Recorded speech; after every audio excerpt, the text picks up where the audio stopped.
Hello dear students, आज हम पढ़ेंगे मॉलिक्यूलर बेसिस ऑफ इनहेरिटेंस में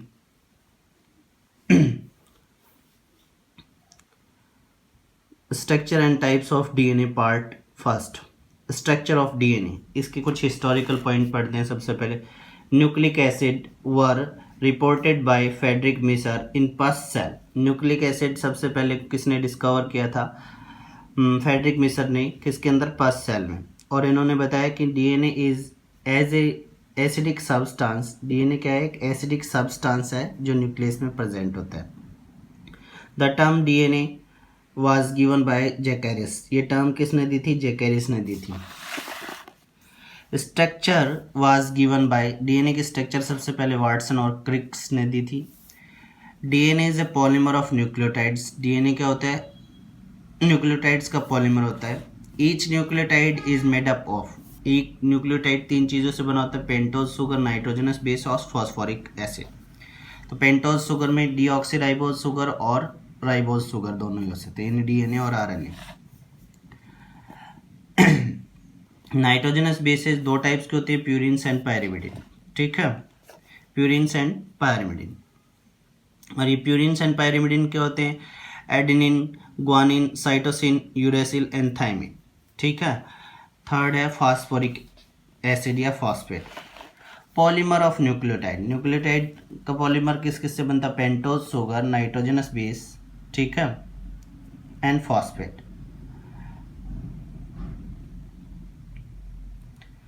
और nitrogenous base adenine, thymine, cytosine, guanine, ये होते हैं nitrogenous base, purines and pyrimidine. ये अपनी पेंटोज शुगर, एक ऑक्सीजन, 5 कार्बन, 1 2 3 4 और एक फ्री आर्म पे 5। ठीक है, H H H O H, और ये 4th कार्बन, 5th कार्बन पे फॉस्फेट। और फॉस्फेट 5th कार्बन पे फ्री प्राइम पे 5 प्राइम पे जुड़ता है, तो उसको बोलते हैं हम लोग, बॉन्डिंग जो बनती है फॉस्फोडाइएस्टर बॉन्ड। फर्स्ट कार्बन पे नाइट्रोजनस बेस जुड़ता है, और उस नाइट्रोजनस बेस को जोड़ने के लिए कार्बन के साथ में क्या बॉन्डिंग करता है? ग्लाइकोसिडिक बॉन्ड बनता है। नाइट्रोजन बेस 2 टाइप्स के होते हैं, purines and pyrimidines. Purines 9th position पे और पायरिमिडिन 1st पोजीशन पे जुड़ते हैं। Watson and Crick model, Watson and Crick's called this DNA model as DNA double helix. Watson और क्रिक ने इस डीएनए को नाम दिया था डीएनए डबल हेलिक्स। इसके कुछ पॉइंट्स हैं। हेलिक्स मीन, यानी वाटसन क्रिक के मॉडल के कुछ पॉइंट्स हैं। डीएनए हेलिक्स, सबसे पहले डीएनए हेलिक्स के बारे में। DNA helix made up of 2 strands, DS यानी double standard DNA. Each stand is made up of A chain of nucleotide, और हर एक स्टैंड न्यूक्लियोटाइड से बनी होती है चेन से, न्यूक्लियोटाइड्स की। The 2 chains are anti parallel to each other, और ये दोनों चेन्स एंटी पैरेलल होती है। एक 5 प्राइम टू 3 प्राइम, दूसरी 3 prime to 5 prime. Purines pair with pyrimidines, purines किसके साथ में पेयर करते हैं? पायरिमिडिन्स के साथ। प्यूरिन्स हैं adenine, guanine.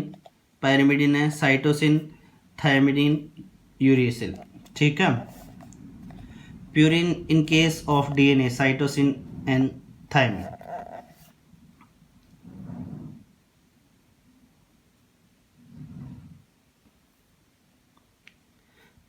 In case of DNA, cytosine और थायमिन की बात करते हैं।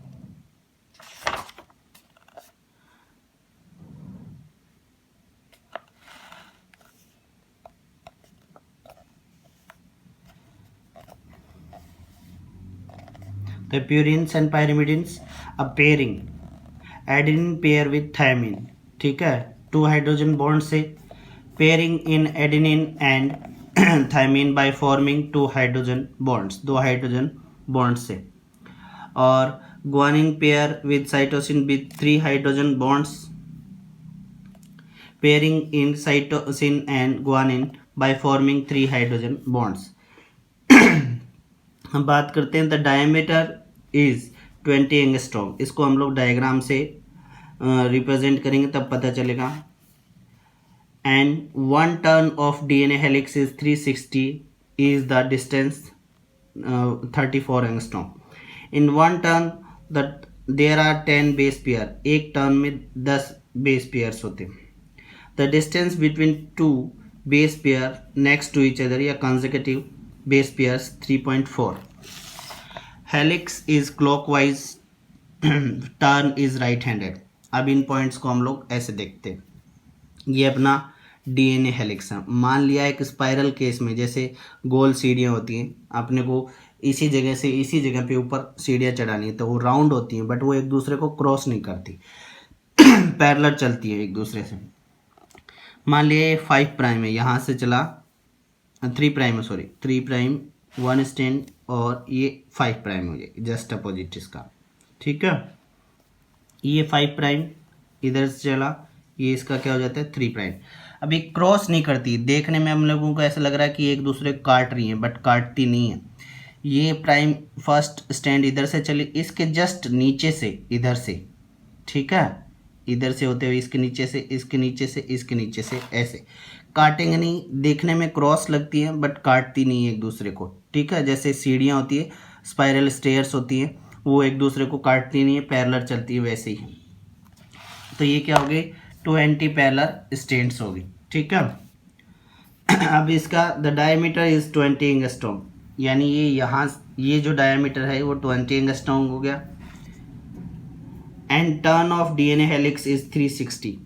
अब ये टर्न जो है वो कैसा होता है, घूमते हुए 360 हो जाता है। मान लिया जाए हम लोग यहाँ से स्टेयर्स चढ़ रहे हैं, ठीक है, और घूम के वो जब ऊपर आएंगे तो ये फर्स्ट जो यहाँ से स्टार्ट हुई 1 2 3 4 5, अब इसमें 1 2 3 4 5, तो ऊपर वाले का जो यहाँ का जो फर्स्ट है, इसका फर्स्ट एक दूसरे के जस्ट ऊपर होंगे, तो वो 360 टर्न होंगे।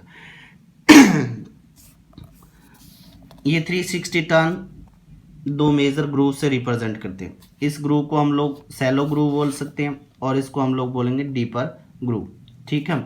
तो एक सैलो ग्रूव से एक सैलो ग्रूव तक क्या हो जाएगा, डिस्टेंस 34 एंगस्ट्रॉम हो जाएगा, ठीक है, 34 एंगस्ट्रॉम। द डिस्टेंस बिटवीन और in one turn there are 10 base pair, और एक टर्न में 10 बेस पेयर होते हैं, 1 2 3 4 5 6 7 8 9 10। तो ये सैलो टू सैलो एक कर्व हो गया या हेलिक्स टर्न हो गया, इसमें 10 पेयर्स है, बेस पेयर्स है। हर एक बेस पेयर के अंदर 3.4 एंगस्ट्रॉम है, यानी टोटल कितना है 34 है, और 10 होंगे तो 3.4, यानी यहाँ से यहाँ तक इस और इस बेस पेयर के बीच में नेक्स्ट टू वन, इसके बीच में इसके बीच में 3.4 एंगस्ट्रॉम डिस्टेंस होगा। Clockwise turn is right handed. मान लिया जाए कि ये अगर डीएनए हेलिक्स को हम लोग यहाँ से इमेजिनरी कट करते हैं, सेंटर मान लिया जाए इसका, तो इसका डायमीटर बन सकता है, ठीक है। ये एंटी पैरेलल है, जैसे ये 5 प्राइम टू हो गया 3 प्राइम, और ये 3 प्राइम टू 5 प्राइम, ये रोटेट करती है ऐसे क्लॉकवाइज, ठीक है, और एंटी क्लॉकवाइज, बट इनमें क्रॉस नहीं होता कहीं पे, क्योंकि एक दूसरे के साथ में पैरेलल चलती है। अब इसको हम लोग एज ए केमिकल स्ट्रक्चर देखते हैं। ये पेंटोज शुगर है, oxygen, carbon first, carbon second, carbon third, carbon 4, और ये फ्री कार्बन 5th प्राइम पे फॉस्फेट जुड़ा है, फर्स्ट कार्बन पे नाइट्रोजन जुड़ा है, थर्ड कार्बन हाइड्रोक्सिल ग्रुप के साथ में। ये इस स्टैंड की बात करें 3 prime to 5 prime to 3 prime या 3 प्राइम टू 5 प्राइम की बात करें, ठीक है।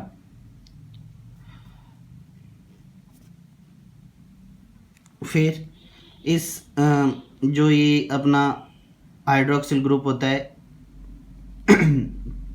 इसके साथ में अपना फॉस्फेट जुड़ेगा, और फॉस्फेट कहाँ है 5th कार्बन पे है, जस्ट इसी जैसे स्ट्रक्चर पे, ठीक है। तो ये 5 prime to 3 prime, just opposite करने के लिए हम लोग इसको उल्टा कर, upper end is 5th carbon free and in the same strand the other end is 3rd carbon free. Upper end 5th carbon free है और lower end is 3rd carbon free है, तो ये ऐसा बन जाएगा 3 प्राइम, जस्ट अपोजिट।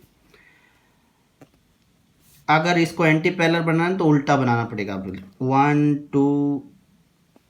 2 3 4 एंड 5, ये phosphate हो गया, नाइट्रोजन बेस हो गया, एंड 3rd कार्बन पे हाइड्रोक्सिल है। ये जोड़ने के लिए फॉस्फेट से ग्लाइकोसिडिक बॉन्ड बनाता है।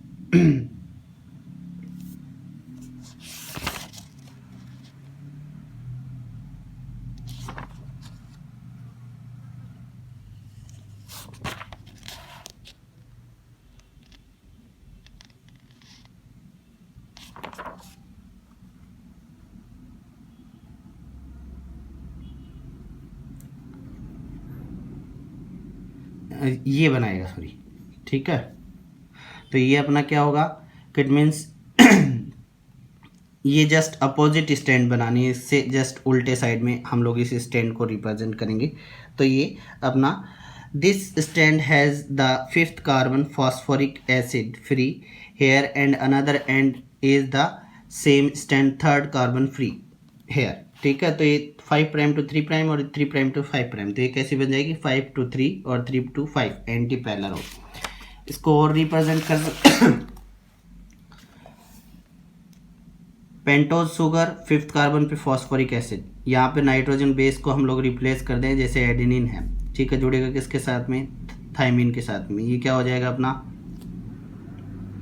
हाइड्रोजन बॉन्डिंग है, ये दूसरी स्टैंड है, ठीक है। इसके 1st कार्बन पे नाइट्रोजन जुड़ेगा, इसके 1st कार्बन पे ये हाइड्रोक्सिल, यहाँ पे फॉस्फेट 5th कार्बन पे ये हाइड्रोक्सिल फॉस्फेट, यहाँ पर फिर साइटोसिन और ग्वानिन जुड़ते हैं हाइड्रोजन बॉन्डिंग से, जस्ट अपोजिट में ही हो जाए। तो ये anti parallel to each other, both stand, one from 5 prime to 3 prime and another from 3 prime to 5 prime. तो ये स्ट्रक्चरल कंपोजिशन। इससे पहले हम लोग यहाँ पे नाइट्रोजन बेस लिख रहे थे, नाइट्रोजन बेस 2 टाइप्स के होते हैं, प्यूरिन्स एंड पायरिमिडिन, इनके बीच में बॉन्डिंग देख चुका। Thank you. ये आज का हमारा टॉपिक था, structure and types of DNA part 1।